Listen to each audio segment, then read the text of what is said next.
Hello everyone, and welcome to my Bold and Beautiful Gossips 24 channel. I hope everyone is having a wonderful day.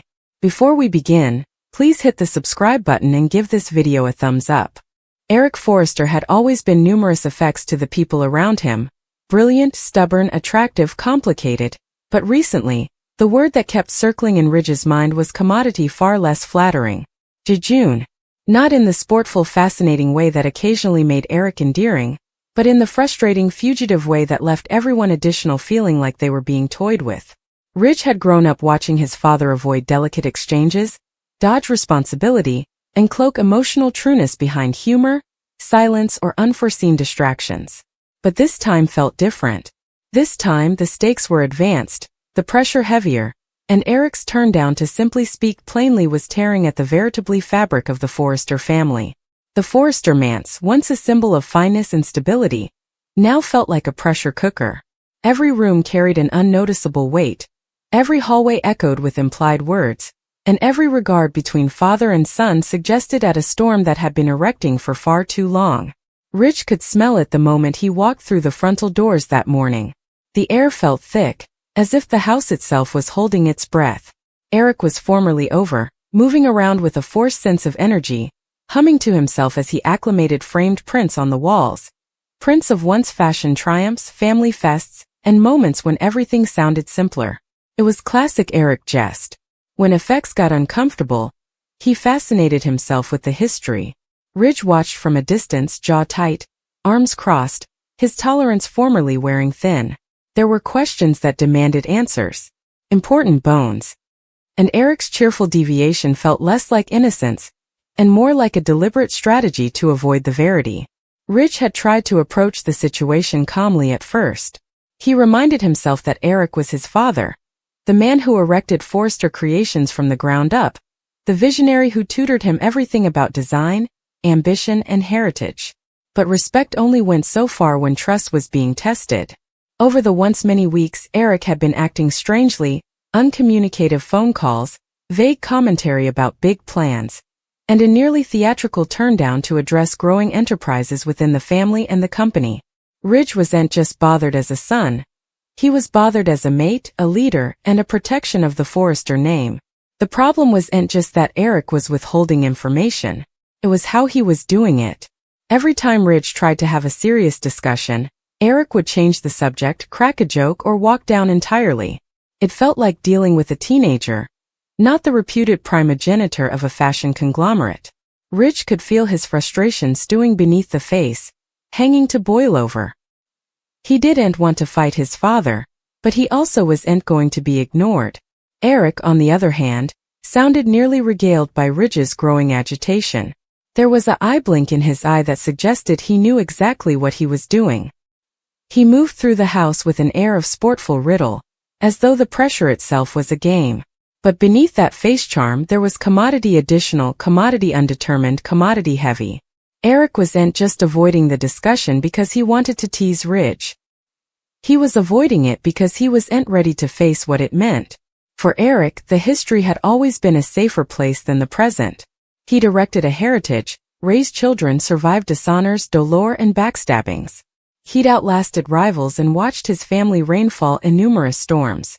But now he was standing at a crossroads that felt more particular than any business deal or fashion feud.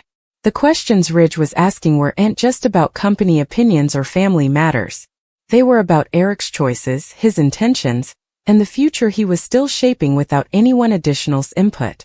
Ridge followed his father into the living room, his steps establishment, his voice steady but simulated. He wasn't crying. He didn't need to. His disappointment carried further weight than any raised voice ever could. He asked Eric plainly why he was being so fugitive. Why he wouldn't just talk. Why he claimed on treating a serious situation like an inoffensive mystification. The room fell silent, the only sound the faint ticking of the forefather timepiece. An heritage that had witnessed generations of Forrester drama. Eric broke, his hand resting on the reverse of a president. For a brief moment his sportful facade cracked. There was a flicker of query in his eyes, a hint of the emotional weight he'd been carrying. But just as snappily the mask returned. He smiled, signed, and offered a vague response that answered nothing. Ridge felt commodity inside him snap, not in wrathfulness but in prostration. He was tired of guessing, tired of decrypting cryptic hints, tired of being shut out. This wasn't just about information presently. It was about respect. Ridge had spent his life trying to live up to Eric's heritage. He took on the liabilities of Forrester Creations, navigated family conflicts, and made offerings to cover the brand and the people behind it. And now, when he demanded honesty from his father the most, he was being met with silence and games. The irony wasn't lost on him. Eric had always sermonized the significance of translucency and trust, yet then he was refusing to exercise what he tutored. The pressure between them wasn't explosive. It was quiet, controlled, and deeply emotional. The kind of pressure that dallied long after the discussion ended, settling into the walls of the house and the hearts of everyone involved. Brooke, watching from the sidelines, could feel the strain as well. She knew both men too well to believe that this standoff would resolve itself fluently. Eric's pride and Ridge's determination were on a collision course. Eric's jest, while frustrating, wasn't entirely out of character. He'd always enjoyed being the puppet, master the bone, who revealed surprises on his own terms. But this time the secretiveness felt heavier, more particular. There were whispers about forthcoming changes, possible shifts in leadership, and opinions that could alter the course of Forrester Creations ever. Ridge didn't want rumors. He wanted data. And he wanted them from the one person who owed him that important. As the days passed, Eric continued his strange routine. He'd host elaborate breakfasts, contend on family feasts, and memorize about old times, all while dodging the real discussion. To outlanders, it might have looked like a loving primogenitor enjoying his golden times. But to Ridge it felt like emotional avoidance wrapped in nostalgia. Every laugh, every casual story, felt like another hedge between them. The further Eric avoided the verity, the further Ridge questioned what that verity might be. Was Eric planning to step back from the company? Was he hiding a health concern? Was there a decision formerly made that Ridge wasn't meant to impact? The query eroded at him, making every commerce feel like a test of tolerance. And what hurt the most wasn't the riddle, it was the feeling of being barred from his own family's future. Eric, for all his charm, was also hysterical. Hysterical of letting go. Hysterical of admitting vulnerability. Hysterical that formerly he said the words out loud, there would be no turning back. So he cleaved to humor, deviation, and the vision of control. To him, keeping everyone guessing meant keeping his power complete. But he undervalued how deeply his silence was affecting Ridge. One evening, after yet another fugitive discussion, Ridge eventually let his frustration show. His voice didn't rise, but the emotion in it was unmistakable. He told Eric that this wasn't a game, that real people were being affected by his silence, and that acting like a child only made the situation worse. The words hung in the air, sharp and heavy.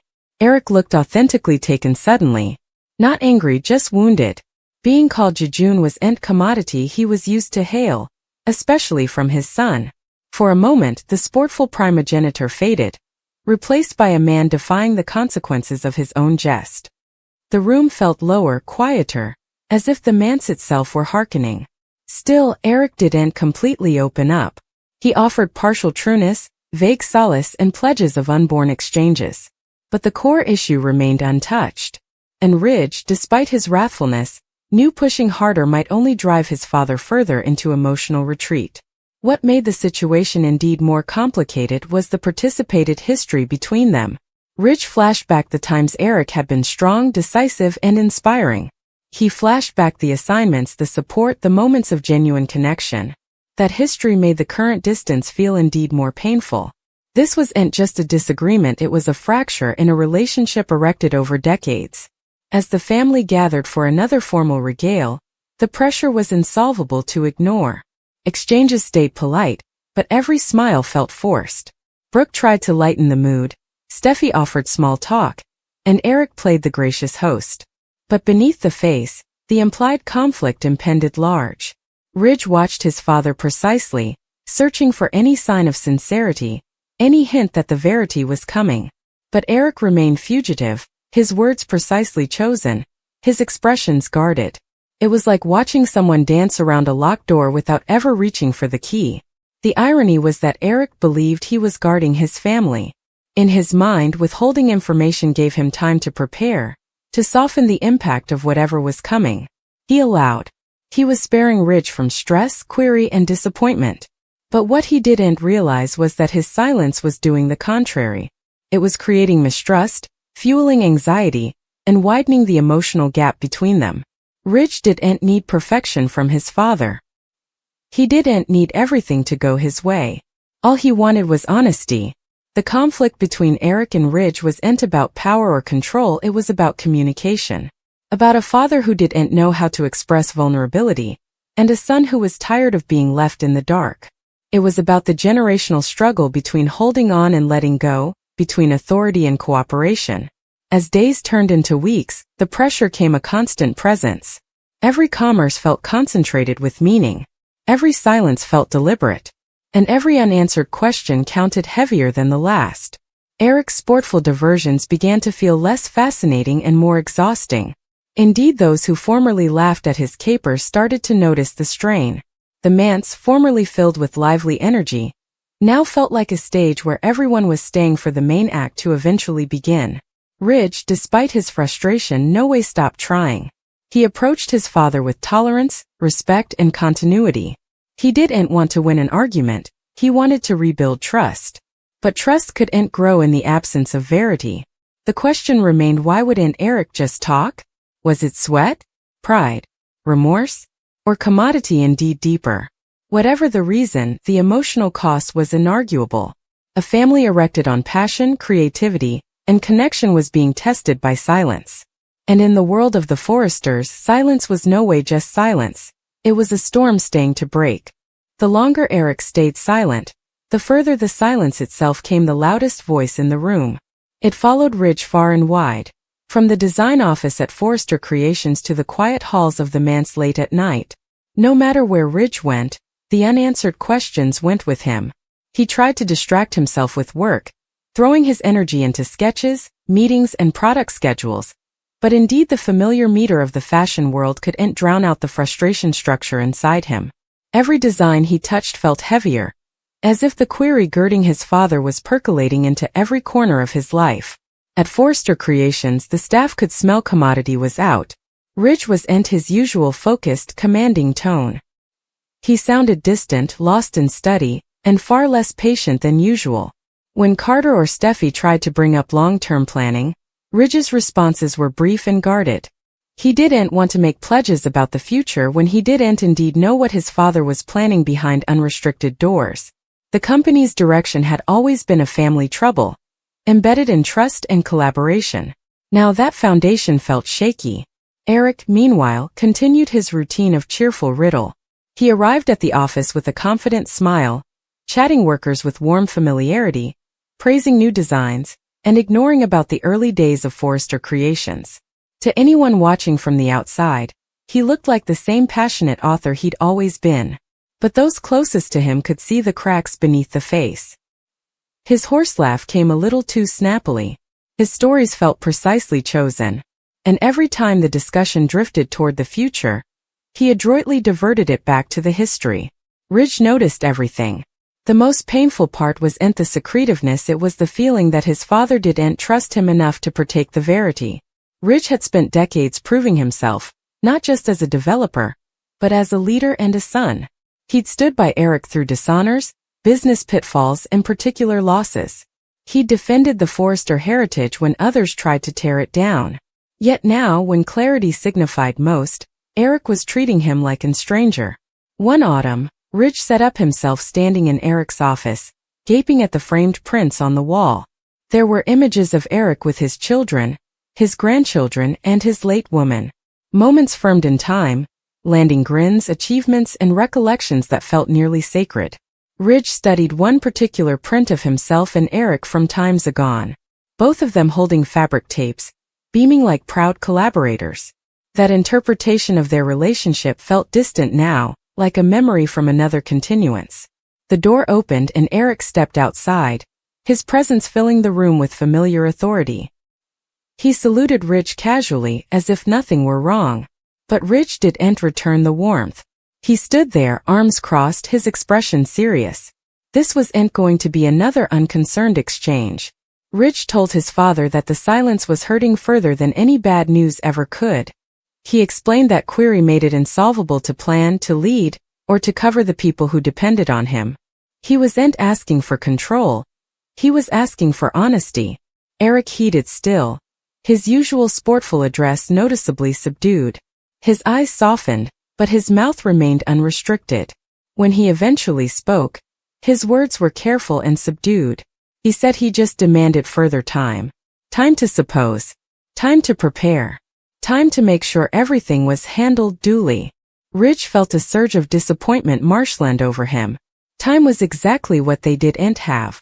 The fashion world moved presto. Requests shifted. Trends changed. Leadership signified. And the longer Eric delayed important exchanges, the more vulnerable the company came. Ridge wasn't just allowing as a son presently, he was allowing as a protection of the Forrester heritage. As Ridge left the office, the distance between them felt wider than ever. At the manse, the pressure affected everyone. Family feasts felt more like formal scores than sincere gatherings. Exchanges stayed face position, avoiding anything that might spark deeper conflict. Brooke tried to keep the peace, but indeed she could smell how simulated the dynamic had come. The warmth that formerly defined the Forrester menage was sluggishly being replaced by polite silence and emotional restraint. Steffi, ever perceptive, noticed her father's frustration and her forefather's evasiveness. She didn't push either of them directly, but the apprehension showed in her expressions, her tone, and the way she precisely chose her words.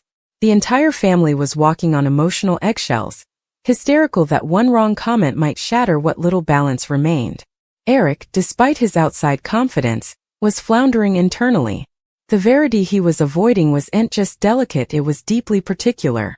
It forced him to defy his own limitations, his age, and the reality that his part in the company and the family was changing. For a man who had spent his life leading, creating, and commanding respect, the idea of stepping back felt like losing a part of himself. He wasn't ready to admit that, so rather he hid behind nostalgia. He told stories about the early days of Forrester Creations, about the pitfalls he took, the challenges he crushed, and the dreams he turned into reality. Those recollections reminded him of who he used to be: strong, intrepid, impregnable. The present, by comparison, felt uncertain and vulnerable. Ridge understood his father's pride, but that didn't make the silence easier to accept. He didn't want to push Eric into commodity he wasn't ready for. But he also couldn't ignore the consequences of inactivity. The company demanded direction. The family demanded clarity. And Ridge demanded to know where he stood in his father's plans. One evening, after another tense family gathering, Ridge set up himself alone in the manse's study. The room was quiet, illuminated by soft lighting that cast long murk across the walls. He poured himself a drink and goggled into the glass, lost in study. Memories of his nonage with Eric swamped his mind. Moments of guidance, stimulant, and participated ambition. Those recollections were the foundation of his fidelity to the Forrester heritage. But fidelity didn't mean silence. Ridge realized that staying for Eric to open up on his own might no way work. His father had always been stubborn, always determined to handle effects his own way. However, he'd have to be direct. Indeed, if it risked heightening the conflict, if Ridge wanted answers. The coming day, Ridge approached Eric with a renewed sense of resoluteness. He wasn't aggressive, but he was firm. He explained that the family and the company merited translucency, and that avoiding the discussion was only creating further pressure. He made it clear that he wasn't trying to take anything down from Eric. He just wanted to understand the future they were erecting together. Eric's expression shifted. The sportful smile faded, replaced by commodity more serious. For a moment it sounded like he might eventually open up. His shoulders relaxed, his aspect steadying as if he were preparing to speak the verity. But also, formerly again, he dithered. He offered another half-answer, another vague consolation, another pledge that the discussion would be soon. Ridge felt his tolerance slipping, not in wrathfulness, but in quiet disappointment. He jounced, thanked his father for his time, and walked down, feeling further disconnected than ever. The emotional distance between them didn't go unnoticed. Brooke tried to talk to Eric intimately, gently encouraging him to be honest with Ridge.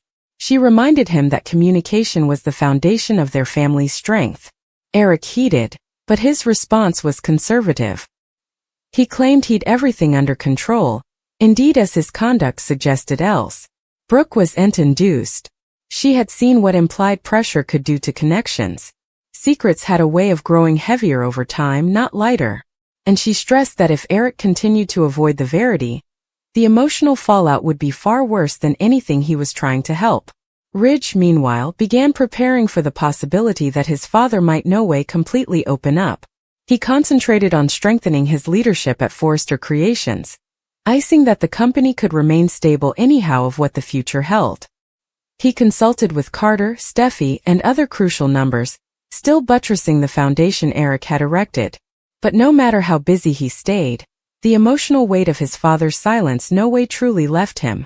Eric's internal struggle reached a breaking point when he set up himself alone in the manse one night, girdled by the recollections of his life's work.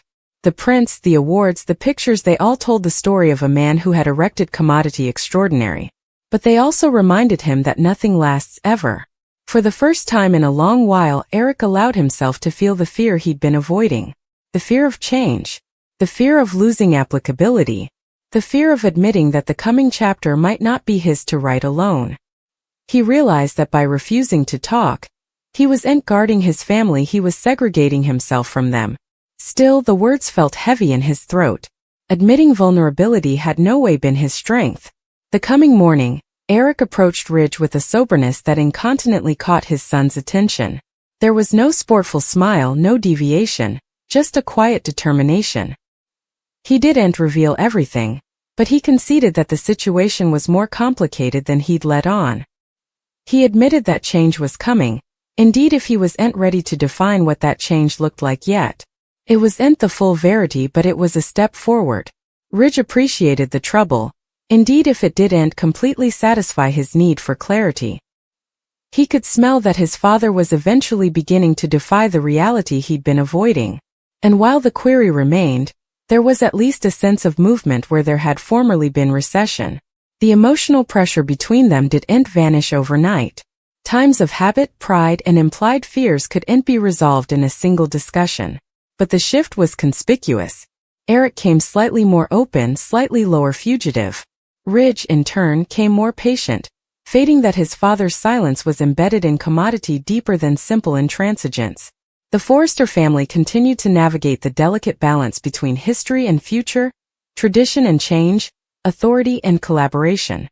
And while the question of why wouldn't Eric just talk still dallied, it was no longer met with complete silence.